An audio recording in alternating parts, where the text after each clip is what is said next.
Hey guys, welcome back to my channel. My name is Miracle, Mimi for short, but you can call me Miraculous. So we'll be reacting to Douglas Murray speaks, and he says Douglas Murray leaves Muslims speechless with facts. Wow. Let's check it out. Welcome to the Douglas Murray channel, where we delve into thought-provoking debates and discussions. Today we'll explore some critical points from a debate on the integration of Muslims in Europe. Grab your seat as the debate will get juicy. Well, a very passionate and fluent opening there to our debate. Against the motion is Douglas Murray. He is the director of the Centre for Social Cohesion here in Britain, which tries to promote integration between Britain's ethnic minorities and the wider population, and it specialises in radicalisation. So, Douglas Murray, your time starts now. Thank you. Thank you very much. Tariq says that Europeans associate Islam with violence. There is some truth in that. There is also a very obvious reason for that, which is that Islam is associated with violence. It was not Buddhists who flew planes into the Twin Towers. It was not Hindus or Jews that blew up the London Underground and buses a few years ago. And that simple fact has to be acknowledged if you're even going to start a dialogue. Now, what is happening, ladies and gentlemen, it's not a pantomime. I'd argue that Europe has done not too badly, considering the circumstances. In the middle of the last century, there was an almost negligible Muslim presence in Europe. At the turn of the 21st, in Western Europe alone, there were 15 to 17 million Muslims. That's a very fast migration, ladies and gentlemen, one of the fastest in human history. And no society would find it easy to deal with that kind of migration. As it happens, European societies, Western European societies have, I think, dealt with this much better than some would. Certainly, Muslims coming to live in Britain and in Western Europe enjoy more rights and better rights, among them freedom of worship, than they do in any Islamic country in the earth here today. We do have a problem. We have a problem when the failures of Islam throughout the world, the failures of all Islamic societies, come here into Britain. Their intolerance of freedom of conscience, their intolerance of apostates, their intolerance of freedom of expression and freedom of speech, their intolerance of minorities, other religious minorities, sexual minorities, their intolerance of gays, their dislike and distrust of half of the population, women, and many, many other things. And the call, what's more, for a parallel legal system within Britain and... Douglas Murray argues that Islam is associated with violence, citing historical events like 9/11 and the London bombings. But like common sense should be like, there is like, well, I don't even know what to say, but I just say common sense. See, when you are in Rome, behave like Rome. When you are in Rome, behave like Rome. But I don't know why some people are not trying to see it that way. But and it's one we're going to have to deal with. It's a problem between a society, Western Europe, that believes that laws are based on reason, and Islam that believes that they are based on revelation. Between these two ideas, I'm not sure there is very much compromise for Europe. It is not Europe that has let down its Muslims, but the Muslims of Europe that have let down Europe. This is not solely something which we have to say we can never reconcile. Of course we can reconcile this, but we need to be honest about it. We need to be frank about it, and we cannot avoid things just because they are unpleasant. And if there were one thing I would wish Muslims in Europe could learn today, as fast as possible, it would be this: that you have no right in this society not to be offended.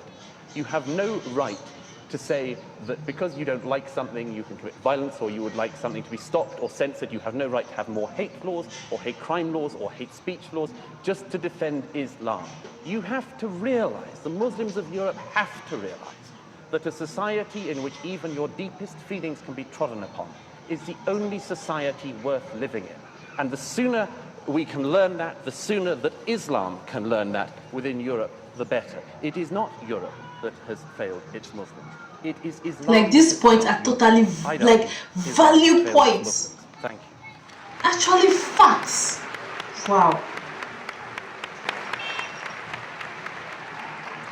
Well, and he's not wrong. People would not just you want to stirred speak things up. a bit there, didn't you? Douglas Murray, thank you very much indeed. Okay, well, let me invite some comments from the floor, and let's go to the...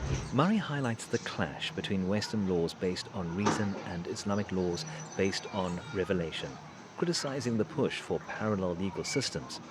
He emphasizes that in a free society, no one has the right to avoid offense, arguing that Muslims in Europe must accept this principle. Is this a fair assessment of integration challenges? Lady there, yeah. I just had a few questions to Mr. Murray. I don't think it's the Muslims of Europe that failed. The Muslims of Europe that failed Europe. I think it's exactly the opposite. One of the things you said, it was actually a few Muslims, crazy Muslims, I think, who sort of flew the plane into those buildings. But was Hitler a Muslim by any chance? Because I'm not sure that Muslims had anything to do with the Holocaust. Okay. Gentleman there. In 2009, the Centre for Muslim Studies, along with the Gallup poll, interviewed 500 British Muslims. Over 99.5% of those British Muslims found homosexual acts unacceptable. What was interesting is that the government has given concession to Muslims as well as other religious organizations. So it seems to me, in fact, this government here is prepared to give religious organizations, including Muslims, the rights over lots of gay men and women. Gentleman up there. You talked about how Europe has dealt with this problem, and what you basically have alluded to in the 6 minutes that you had are that Muslims are a problem. And you're from the organization called the Center for Social Cohesion, and it's worrying that to have you talk about these things in this manner. What you are basically alluding to is that Muslims are external to Europe, and it's worrying that you see it that way, because then that means there is no chance of there being any solution to any problem, or Muslims being seen as a part of Europe and being seen as European citizens. Thank you. Gentleman there. I just want to pick up something that Douglas Murray said. I'd like to ask you, when you talk about the Muslims that are the problem, which Muslims are you talking about? Because you keep slipping in your language to focus on the radicals, the extremists. Maybe that's because that's what you're interested in. But there's another whole set of Muslims out there who are not like that. Okay, just a quick clutch there. Yeah. It is sufficient to point out that Europe is not failing its Muslims, that this debate is taking place tonight and is being televised by the BBC World Service, that Tariq Ramadan holds a chair at Oxford University.